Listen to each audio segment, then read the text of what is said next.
been victimized by this. The department will be releasing information soon on what that looks like. When I arrived on this scene, again, it was complex and very large. The work being done by the Austin Fire Department, the Travis County Emergency Medical Service, and APD was quite impressive. Once the initial scene was secured, we reached out to our federal partners to assist in this resource-intensive scene and to address concerns of potential terrorism. We are working in tandem with the FBI, conducting numerous interviews and gathering evidence. If you can imagine, we have over 150 witnesses to this event that we are working with the FBI. And we are also investigating an officer-involved shooting. As I have committed in the past, in any officer-involved shooting, we will be releasing info as quickly as possible. Later this week, potentially Thursday, we'll be releasing body-worn camera of this event, as well as information on the suspect, including criminal history. Again, we are making, and I want you to know that we are making tremendous, significant progress in this case, but it will take time. In closing, I want to take a minute, as the mayor, echo the mayor, and talk about just the fantastic work that the Austin Police Department with the Travis County Emergency Medical Services did here. Multiple lives were saved. You know, in Texas, we are fortunate to have the Advanced Law Enforcement Rapid Response Training Center, and that's the Alert Center through Texas State University. And that training, there's no doubt that in that coordinated response with EMS saved lives this night. Mayor, I'll turn it back to you. I also want to point out that we're joined today by our city manager, T.C. Broadnax, and council member who represents the downtown area, Zoe Kadri. Before we take your questions, I want to say that we recognize that this is a very traumatic moment in our city. But when I talk about being proud of APD and fire and EMS, I want to also say how proud I am in how the people that are this city have reacted with such great compassion. We are all mourning together and grieving as a group, but we're seeing tremendous compassion and love coming out of the people of Austin. And so I urge everyone at this moment of trauma to reach out to each other and take care of each other and take care of our home. Be with each other. While this is a dark moment, our people are creating a lot of light in Austin, Texas. And what we do for each other matters. So now we're happy to, if there's a few questions, to take a few questions. We're going to start over here. We can start over here and then we'll go here. Yeah, has this impacted any plans, security plans for South by Southwest? It has not. You know, we have a press conference, I believe, next Thursday for our spring festival season.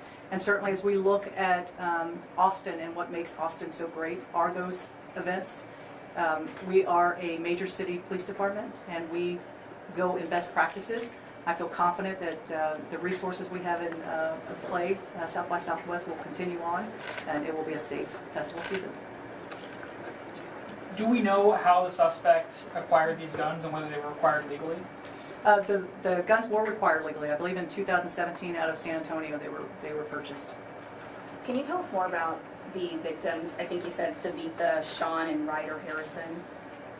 Ryder Harrington. Harrison. Yes. Okay. Can you tell us more? Are they UT students? I think Ryder is a Texas Tech student. I don't know as far as what school they went to.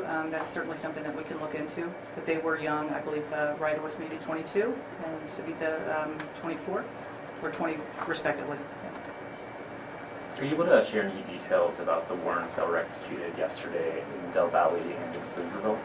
So anytime that you're doing an investigation like this, it's going to lead to search warrants. And so those warrants were based off information of where this person lived, addresses where he congregated, and evidence was taken from that. There's a video circulating on social media of an autonomous vehicle blocking emergency services near the scene on Sunday. Can you guys talk about the situation, what you encountered, and how you as you were accessing the scene and transporting victims? Yeah, I think that's something, I don't know if, Rob, if you wanted to address it? So, Rob Lukritz, Chief of Austin Travis County EMS.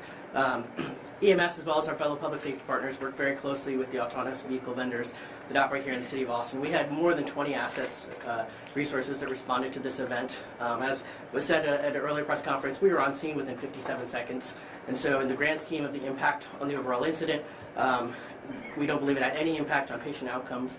I will say that we're already in touch with Waymo and the autonomous vehicles to give them our concerns and work with them in order to try to address this moving forward. If you guys could raise your hands, please. We'll go here, then Jamal. And for the chief and for Agent Duran, can you explain what more you've learned about the possible motive? And I think it was reported that the suspect had a shirt underneath the sweatshirt that showed an Iranian flag. Is there a direct connection to the war in Iran with this shooting here?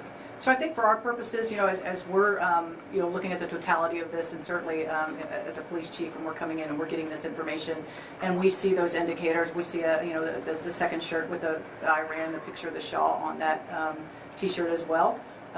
We're thinking about events and what's occurring in the country as well. And so, in addition to the fact that this was a huge, complex scene, we're calling in those federal partners to take a look at that as well. And so again, the motives, all of those things, that's what this investigation is about right now. Jamal. I don't mind. Oh, sure, go ahead. Go ahead. Thank you. So I'll add on that, but first I just want to also express our regards for the victims' families, those impacted by this tragic event. It's not just those that were injured or killed, but obviously those that witnessed it are going to be forever impacted. And so just let them know we stand with you, and our thoughts are with you. With regards to the question, yes, we our ultimate goal in everything we do is to determine the motive, right? We're looking for connections that he possibly had, witnesses, as the chief had mentioned. We are pouring through thousands of hours of video. We have massive amounts of both digital and physical evidence. And this is a around-the-clock, 24-hour investigation at this point. And any declarations on what led to that motive would be premature. Right? We want to make sure that we have our facts 100% correct, or as close to, or at least we've tracked down every possible lead that we can, because that's what we owe to the victims, right? That's what you guys want answers for, but more importantly, we owe that to the victims and their families to be right. So we don't want to speculate or make any guesses at this stage of the investigation as to what that motive ultimately was. We'll go Jamal. To maybe piggyback off of that, are you all looking into anyone else maybe connected with the suspect at this time that you know of, or is there anything else about the suspect you can share? Chief? Again, we will have some criminal history, some background, that type of thing on Thursday when we address the officer-involved shooting. But as far as anyone else, that's all part of what that investigation is currently. Given some of his interactions with your agency previously, some of the social media posts attributed to him, had your agency or any agency identified him as a potential concern or a threat before this? We have not at the Austin Police Department, no.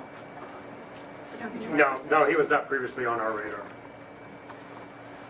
Agent Duran, I had a question for you. Yesterday, you mentioned that there was this potential nexus to terrorism that was being investigated.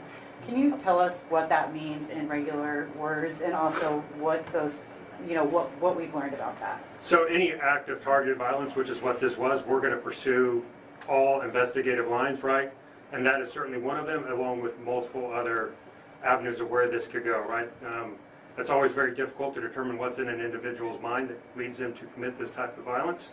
And so we will continue to, like I said, pour through the evidence, talk to witnesses, talk to friends, talk to associates that knew this person, obviously tracking movement leading up to and on the night of the event, and also going back as far back as we can trace them. That's what the FBI does, and we're doing that in lockstep with our partners, and we will continue to do that until we get that answer to determine what that ultimate motivation was.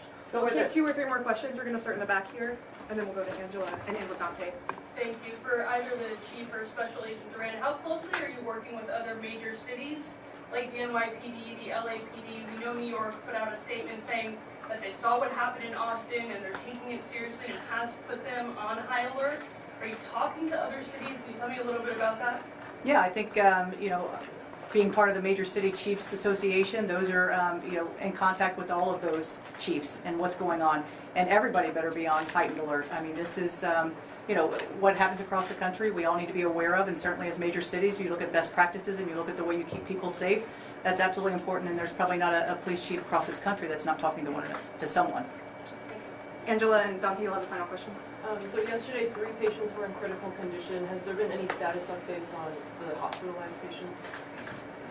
I believe one patient will be taken off life support sometime today, and then 2 other patients are still critical. Can you clarify the victims' names and age, please? The victims that were killed, Yes. Savitha, Sean, I believe she's 24. Could you spell that out, please? Savitha, Shan, and Ryder, Ryder, Harrington, Harrington. I believe he's 22. Thank you. Dante, final question. I'm curious if you think that Austin's recent safer state 3-minute shifts and things like that contributed to faster police response. Absolutely. When you look at again, I talked about the Alert Center and our partnership with Texas State and what that does. And I made a note to myself because it is, we have CAST, which is our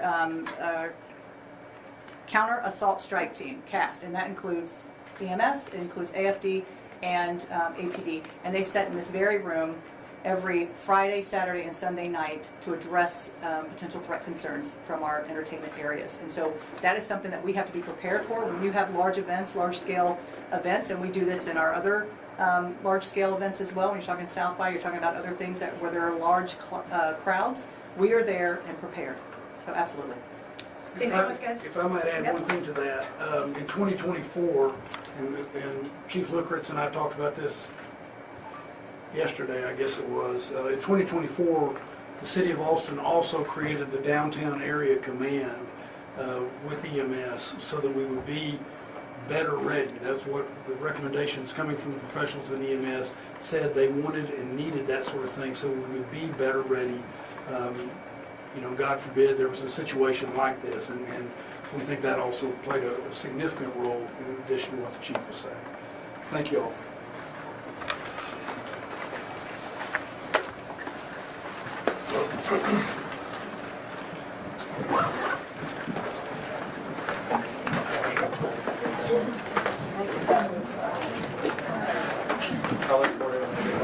Everyone, just real quick, in closing, we will be sharing the information, the correct spelling of the names of the deceased, their ages as well, and then some additional resource information that we would like for you to help push out. It doesn't clarify, could you, in that extra resources, clarify what taken off life support means? We can look into that for you. Both of them. Say that again. We'll find out that information. Thank you all for being with us.